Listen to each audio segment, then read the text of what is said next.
On vous remercie parce que d'avoir rappelé votre parcours, d'avoir mis un petit contexte sur le projet et puis d'avoir donné les grandes lignes. Merci beaucoup pour cette synthèse. Donc on est preneur de questions. Problem. Actually, I have a question I think that can be applied to the three of you. I was wondering whether you have been considering the age of the patient / the mouse model and also the circadian cycle, because we know that the microbiota has its own life, its own cycle, and then how do you put it in parallel of the treatment and the normal circadian cycle of the cells in the tissue you're interested in? So I can reply for the first part, that is directly impacting, for example, immune responses will be different, and we also know that the phages in early infants are highly virulent and they are much more abundant.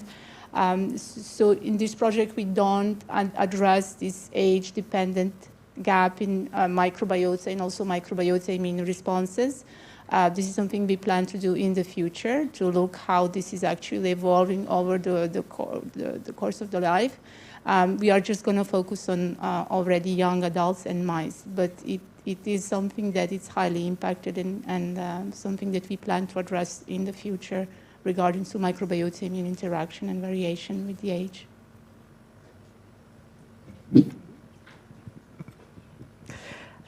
Alors, de mon côté, c'est pas forcément quelque chose qui est prévu, mais c'est quelque chose que je garde en tête, et je vais même rajouter un autre facteur qui serait très important à regarder, c'est le sexe de nos souris. Donc ça, pour le coup, le sexe, c'est quelque chose que je vais regarder. Après, le glioblastome, c'est plutôt une pathologie qui touche les hommes.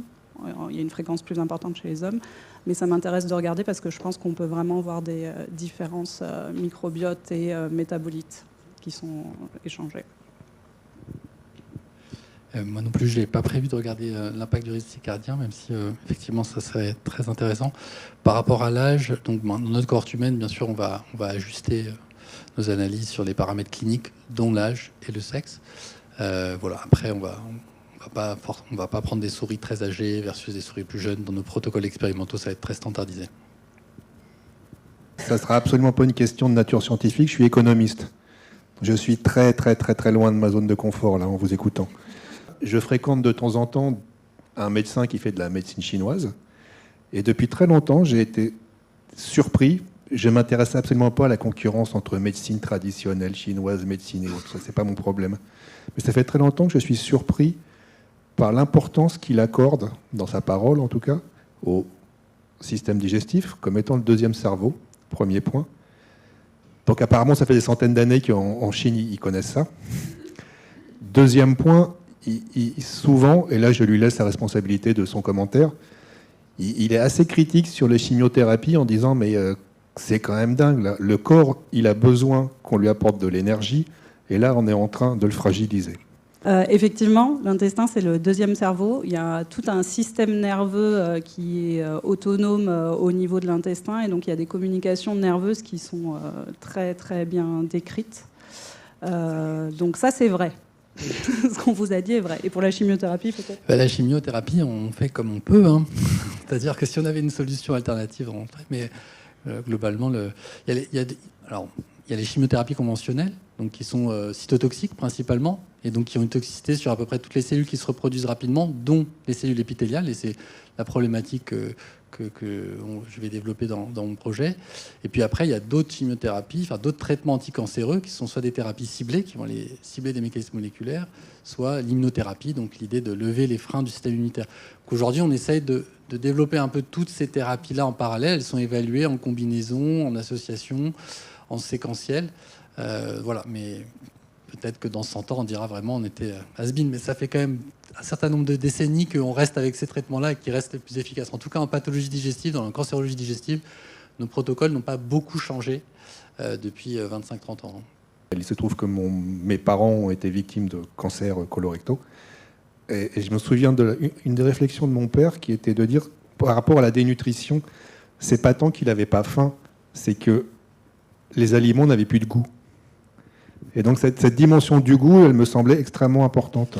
Je suis complètement d'accord. Donc la première, alors merci de cette remarque parce que donc la cohorte initiale elle s'est construite en amont du projet trophique, dans un contexte dans un projet institutionnel avec la fondation HCL, qui est une fondation liée aux Hospices civils de Lyon, donc la structure d'hospitaux universitaires à Lyon, pour construire des nouveaux aliments pour nos patients, qui vient d'un contexte, d'un constat, voilà, les gens, ça vient de la lecture des verbatims des patients à la sortie de mon service.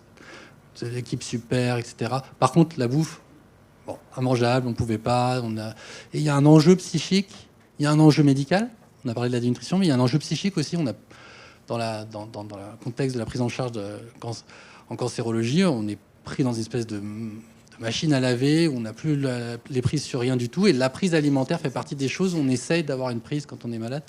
Et ça, c'est enlevé aussi par parfois la perte d'appétit quand même aussi, mais aussi par les outils qui sont à disposition. Et donc le but de cette cohorte-là, elle a été construite avec l'Institut Paul Bocuse, l'Institut Life, pour justement étudier aussi les modifications de goût et d'odorat en cours de chimiothérapie et pour développer des aliments qui sont ciblés sur ces modifications-là.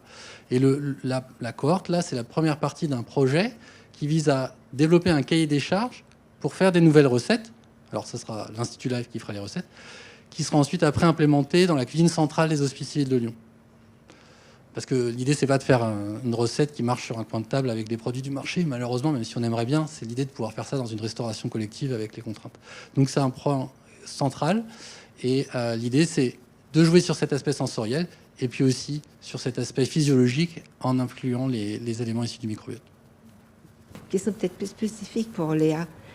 Au niveau des antibiotiques et de l'effet, c'est ce que vous voulez regarder, c'est l'effet, parce qu'on sait maintenant que l'effet, la cinétique est très rapide. Très rapidement, les bactéries finalement diminuent en fonction de la dose d'antibiotiques. Ce que vous voulez regarder, c'est la reconstitution à ce moment-là des bactéries au niveau de l'intestin, et de savoir si c'est les phages qui aident ou pas. Well, actually, that we already have looked back in previous projects several years back, the impact of antibiotics on gut microbiota. So in that project, what we were looking at the impact of antibiotics on healthy individuals, because most of the studies that are actually looking at antibiotics, they look antibiotics impact in hospital where you already have several co-founders and so on. So I can't say it's not always that you see that things decrease. That's not always the case. So it depends on antibiotics. But what we want to see if you have changes in specifically in population dynamics, because some antibiotics will excise phages from the bacterial chromosome, and then you will have a burst of phages, which also changes the bacterial virulence often. So we want to see how this is measured, and in the context that not all gut microbiota is the same. So it will depend on the previous exposure and state. Yeah, Sure. yeah. So, écoutez, infiniment merci. Je pense qu'on pourrait continuer la discussion. On va l'arrêter là.